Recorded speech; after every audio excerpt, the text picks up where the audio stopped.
साथियों, लाल किले से मैंने सबके प्रयास की बात कही थी। आज स्वास्थ्य के क्षेत्र में देश जिस तरह काम कर रहा है, माधव नेत्रालय उन प्रयासों को बढ़ा रहा है। देश के सभी नागरिकों को बेहतर स्वास्थ्य सुविधाएं मिले, यह हमारी प्राथमिकता है। देश में गरीब से गरीब को भी अच्छे से अच्छा इलाज मिले। कोई भी देशवासी जीवन जीने की गरिमा से वंचित न रहे। अपना जीवन देश के लिए दे चुके बुजुर्गों को इलाज की चिंता उनको सताती न रहे, उस परिस्थिति में उनको जीना न पड़े। और ये सरकार की नीति है। और इसलिए आयुष्मान भारत के कारण आज करोड़ों लोगों को मुफ्त इलाज की सुविधा मिल रही है। हजारों जन औषधि केंद्र देश के गरीबों को, मध्यम वर्गीय परिवारों को सस्ती दवाएं दे रहे हैं।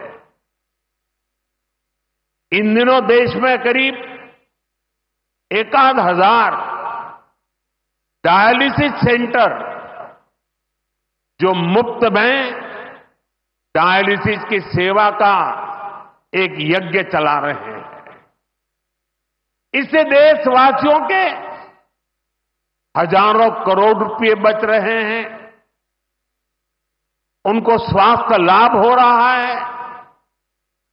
बीते 10 साल में गांवों में लाखों आयुष्मान आरोग्य मंदिर बने हैं, जहां से लोगों को देश के सर्वश्रेष्ठ डॉक्टरों से टेली मेडिसिन से कंसल्टेशन मिलता है, प्राथमिक इलाज मिलता है और आगे के लिए सहायता होती है। उन्हें रोगों की जांच के लिए सैकड़ों किलोमीटर दूर नहीं जाना पड़ रहा। साथियों, हमने न सिर्फ मेडिकल कॉलेजों की संख्या में 2 गुना वृद्धि की है, लेकिन हमने देश में ऑपरेशनल एम्स की संख्या भी 3 गुना बढ़ाई है। देश में मेडिकल सीट्स भी 2 गुनी हुई है। प्रयास यही है कि आने वाले समय में लोगों की सेवा के लिए ज्यादा से ज्यादा डॉक्टर्स और अच्छे डॉक्टर्स उपलब्ध हो। एक बहुत बड़ा साहसिक निर्णय हमने किया। आजादी के बाद पहली बार हुआ। इस देश का गरीब का बच्चा भी डॉक्टर बन सके, उसके सपने पूरे हो सके, इसलिए विद्यार्थियों को अपनी मातृभाषा में डॉक्टर बनने की सुविधा हमने उपलब्ध कराई। आधुनिक चिकित्सा विज्ञान से जुड़े इन प्रयासों के साथ ही देश अपने पारंपरिक ज्ञान को भी आगे बढ़ा रहा है। हमारे योग और आयुर्वेद, इन्हें भी आज पूरे विश्व में नई पहचान मिली है। भारत का सम्मान बढ़ रहा है। साथियों, किसी भी राष्ट्र का अस्तित्व पीढ़ी दर पीढ़ी उसकी संस्कृति के विस्तार उस राष्ट्र की चेतना के विस्तार पर निर्भर करता है। हम अपने देश का इतिहास देखें तो सैकड़ों वर्षों की गुलामी, इतने आक्रमण, भारत की सामाजिक संरचना को मिटाने की इतनी क्रूर कोशिशें, लेकिन भारत की चेतना कभी समाप्त नहीं हुई। उसकी लौ जलती रही। ये कैसे हुआ? क्योंकि कठिन से कठिन दौर में भी भारत में इस चेतना को जागरूक रखने वाले नए नए सामाजिक आंदोलन होते रहे। भक्ति आंदोलन उसका ये उदाहरण जिससे हम सब भली भांति परिचित हैं। मध्यकाल के उस कठिन कालखंड में हमारे संतों ने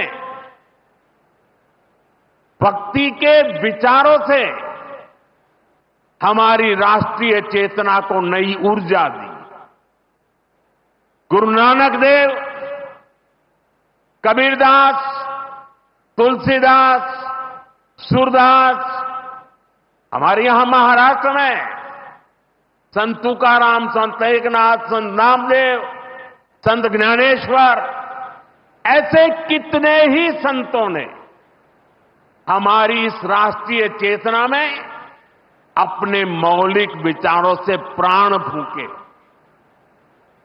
इन आंदोलनों ने भेदभाव के फंदों को तोड़कर समाज को एकता के सूत्र में जोड़ा। इसी तरह स्वामी विवेकानंद जैसे महान संत भी हुए।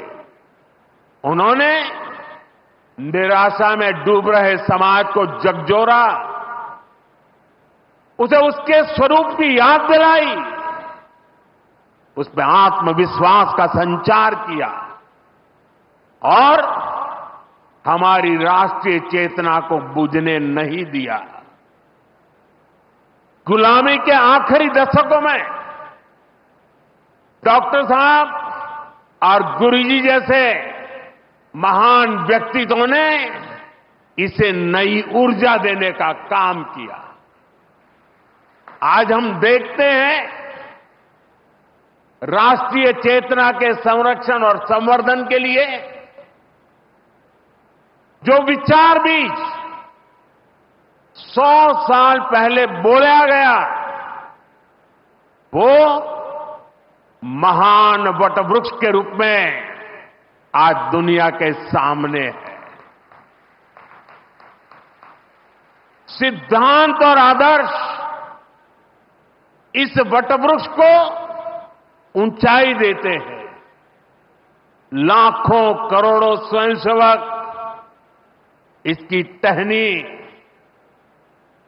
ये कोई साधारण वटवृक्ष नहीं, राष्ट्रीय स्वयंसेवक संघ भारत की अमर संस्कृति का आधुनिक अक्षय वट है। ये अक्षय वट आज भारतीय संस्कृति को, हमारे राष्ट्र की चेतना को निरंतर ऊर्जावान बना रहा है। साथियों, आज जब हम माधव नेत्रालय के नए परिसर का काम शुरू कर रहे हैं, तो दृष्टि की बात स्वाभाविक है। हमारे जीवन में दृष्टि ही हमें दिशा देती है। इसलिए वेदों में भी कामना की गई है, पश्चिम शरदः शतम, अर्थात हम 100 वर्ष तक देखें। ये दृष्टि आंखों की यानी बाह्य दृष्टि भी होनी चाहिए और अंतः दृष्टि भी होनी चाहिए। जब अंतः दृष्टि की बात करते हैं तो विदर्भ के महान संत श्री गुलाबराव महाराज जी का स्मरण भी होना स्वाभाविक है। उन्हें प्रज्ञाचक्षु कहा जाता था। बहुत कम आयु में ही उनको आंखों से दिखाई देना बंद हो गया, लेकिन फिर भी उन्होंने अनेकों पुस्तकें लिखी थी। और अब कोई भी पूछ सकता है कि जब आंखों से दिखाई नहीं देता है तो उसके बावजूद भी कोई इतने ग्रंथ कैसे लिख सकता था? इसका उत्तर यह है कि उनके पास भले ही नेत्र नहीं थे, लेकिन दृष्टि थी। ये दृष्टि बोध से आती है, विवेक से प्रकट होती है। ये दृष्टि व्यक्ति के साथ ही समाज की को भी बहुत शक्ति देती है। हमारा राष्ट्रीय स्वयंसेवक संघ भी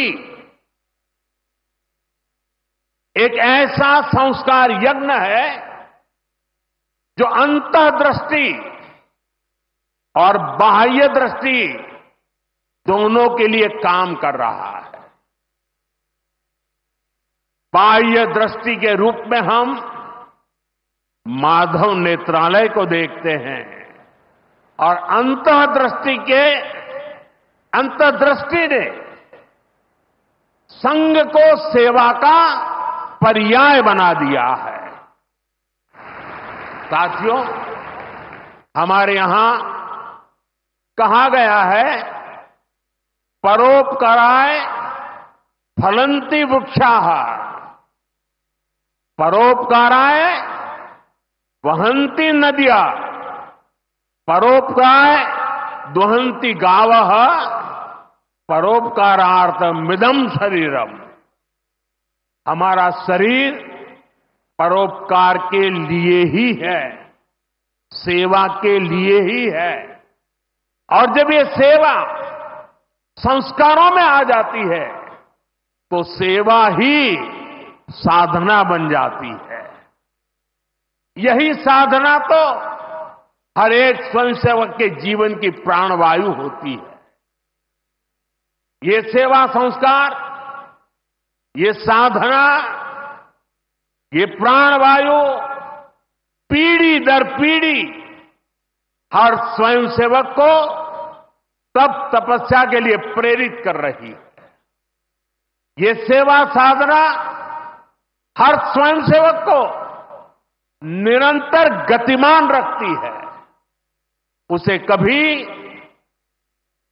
थकने नहीं देती, कभी रुकने नहीं देती। पूज्य गुरुजी अक्सर कहा करते थे, जीवन की अवधि का नहीं, उसके उपयोगिता का महत्व होता है। हम देव से देश और राम से राष्ट्र के जीवन मंत्र लेकर के चले हैं, अपना कर्तव्य निभाते चलते हैं। और इसलिए हम देखते हैं, बड़ा छोटा कैसा भी काम हो, कोई भी कार्य क्षेत्र हो, सीमावर्ती गांव हो, पहाड़ी क्षेत्र हो, वन क्षेत्र हो, संघ के स्वयंसेवक निस्वार्थ भाव से कार्य करते रहते हैं। कहीं कोई वनवासी कल्याण आश्रम के कामों को उसको अपना ध्येय बना करके जुटा हुआ है, कहीं कोई एकल विद्यालय के माध्यम से आदिवासी बच्चों को पढ़ा रहा है, कहीं कोई सांस्कृतिक जागरण के मिशन में लगा हुआ है, कहीं कोई सेवा भारती से जुड़कर गरीबों वंचितों की सेवा कर रहा है। अभी हमने प्रयाग में महाकुंभ में देखा, वहां नेत्र कुंभ में कैसे स्वयंसेवकों ने लाखों लोगों की मदद की। यानी जहां सेवा कार्य वहां स्वयं सेवक। कहीं कोई आपदा आ जाए, बाढ़ की तबाही हो या भूकंप की विभीषिका हो, स्वयंसेवक एक अनुशासित सिपाही की तरह तुरंत मौके पर पहुंचते हैं। कोई अपनी परेशानी नहीं देखता, अपनी पीड़ा नहीं देखता, बस सेवा भावना से हम काम में जुट जाते हैं। हमारे तो हृदय में बसा है, सेवा है अग्निकुंड समीधा सम हम चले, देह महासागर में सरित रूप हम मिले। साथियों, एक बार एक इंटरव्यू में परमपूज्य गुरु जी से पूछा गया कि वो संघ को सर्वव्यापी क्यों कहते हैं। गुरु जी का उत्तर बहुत ही प्रेरणादायी था। उन्होंने संघ की तुलना प्रकाश से की थी, उजाले से की थी। उन्होंने कहा कि प्रकाश सर्वव्यापी होता है, वो खुद ही अकेले सारे कार्य भले न करे, लेकिन अंधेरे को दूर करके वो दूसरों को कार्य करने का रास्ता दिखा देता है। गुरुजी की ये सीख हमारे लिए जीवन मंत्र है।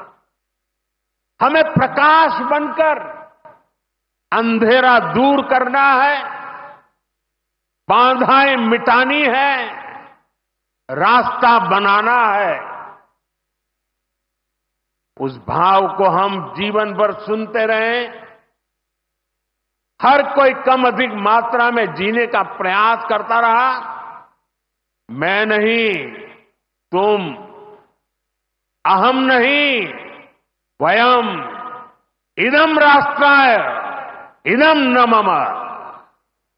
साथियों, जब प्रयासों के दौरान जब मैं नहीं, हम का ध्यान होता है, जब राष्ट्र प्रथम की भावना सर्वोपरि होती है, जब नीतियों में, निर्णयों में देश के लोगों का हित ही सबसे बड़ा होता है, तो सर्वत्र उसका प्रभाव भी और प्रकाश भी नजर आता है। विकसित भारत के लिए सबसे जरूरी है कि हम उन बेड़ियों को तोड़े जिनमें देश उलझा हुआ था। आज हम देख रहे हैं भारत कैसे गुलामी की मानसिकता को छोड़कर आगे बढ़ रहा है। गुलामी की निशानियों को जिस हीन भावना में 70 वर्षों से डोया जा रहा था, उनकी जगह अब राष्ट्रीय गौरव के नए अध्याय लिखे जा रहे हैं। वो अंग्रेजी कानून जिन्हें भारत के लोगों को नीचा दिखाने के लिए बनाया गया था, देश ने उन्हें बदल दिया है। गुलामी की सोच से बनी दंड संहिता की जगह अब भारतीय न्याय संहिता लागू हुई है। हमारे लोकतंत्र के प्रांगण में अब राजपथ नहीं, कर्तव्य पथ है। हमारी नौसेना के ध्वज में भी गुलामी का चिन्ह छपा हुआ था, उसकी जगह अब नौसेना के ध्वज पर छत्रपति शिवाजी महाराज का प्रतीक लहरा रहा है। अंडमान के द्वीप, जहां वीर सावरकर ने राष्ट्र के लिए यातनाएं सही, जहां नेताजी सुभाष बाबू ने आजादी का बिगुल फूंका, उन द्वीपों के नाम भी अब आजादी के नायकों की याद में रखे गए हैं। साथियों, वसुधैव कुटुंबकम का हमारा मंत्र आज विश्व के कोने कोने में पहुंच रहा है और दुनिया इसे हमारे कार्यों में भी देख रही है, महसूस कर रही है। जब कोविड जैसी महामारी आती है तो भारत विश्व को परिवार मानकर वैक्सीन उपलब्ध करवाता है। दुनिया में कहीं भी प्राकृतिक आपदा हो, भारत पूरे मनोयोग से सेवा के लिए खड़ा होता है। अभी आपने कल ही देखा है, म्यांमार में इतना बड़ा भूकंप आया है। भारत ऑपरेशन ब्रह्मा के तहत वहां के लोगों की मदद के लिए सबसे पहले पहुंच गया है। जब तुर्की में भूकंप आया, जब नेपाल में भूकंप आया, जब मालदीव्स में पानी का संकट आया, भारत ने मदद करने में घड़ी भर की भी देर नहीं की। युद्ध जैसे हालातों में हम दूसरे देशों से नागरिकों को भी सुरक्षित निकाल करके लाते हैं। दुनिया देख रही है, भारत आज जब प्रगति कर रहा है तो पूरे ग्लोबल साउथ की आवाज भी बन रहा है। विश्व बंधु की ये भावना हमारे ही संस्कारों का विस्तार है। साथियों, आज भारत की सबसे बड़ी पूंजी हमारा युवा है और हम देखते हैं आज भारत का युवा इतने कॉन्फिडेंस से भरा हुआ, उसकी रिस्क टेकिंग कैपेसिटी पहले के मुकाबले कई गुना बढ़ गई है। वो नए नए इनोवेशन कर रहा है, स्टार्टअप्स की दुनिया में अपना परचम लहरा रहा है और सबसे बड़ी बात, आज के भारत का युवा अपनी विरासत पर गर्व करते हुए, अपनी संस्कृति पर गर्व करते हुए चल रहा है। अभी हमने प्रयागराज महाकुंभ में देखा, आज की युवा पीढ़ी लाखों करोड़ों की संख्या में महाकुंभ में पहुंची और इस सनातन परंपरा से जुड़कर गौरव से भर उठी।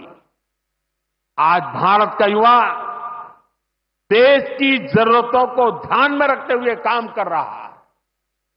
भारत के युवाओं ने मेक इन इंडिया को सफल बनाया है। भारत का युवा लोकल के लिए वोकल हुआ है, एक जज्बा बना है। हमें देश के लिए जीना है, देश के लिए कुछ करना है। खेल के मैदान से लेकर अंतरिक्ष की ऊंचाई तक राष्ट्र निर्माण की भावना से ओतप्रोत हमारे युवा आगे बढ़ रहे हैं, आगे चलते ही जा रहे हैं। यही युवा 2047 के जब आजादी के 100 साल होंगे विकसित भारत के लक्ष्य की ध्वजा थामे हुए है। और मुझे विश्वास है संगठन, समर्पण और सेवा की ये त्रिवेणी विकसित भारत की यात्रा को निरंतर ऊर्जा देती रहेगी, दिशा देती रहेगी। संघ का इतने वर्षों का परिश्रम फलीभूत हो रहा है। संघ की इतने वर्षों की तपस्या विकसित भारत का एक नया अध्याय लिख रही है। साथियों, जब संघ की स्थापना हुई तब भारत की हालत भी अलग थी और हालात भी अलग था। 1925 से लेकर 1947 तक वो समय संघर्ष का समय था। आजादी का बड़ा लक्ष्य देश के सामने था। आज संघ की 100 वर्षों की यात्रा के बाद देश फिर एक अहम पड़ाव पर है। 2025 से 2047 तक ये महत्वपूर्ण कालखंड, इस कालखंड में एक बार फिर बड़े लक्ष्य हमारे सामने।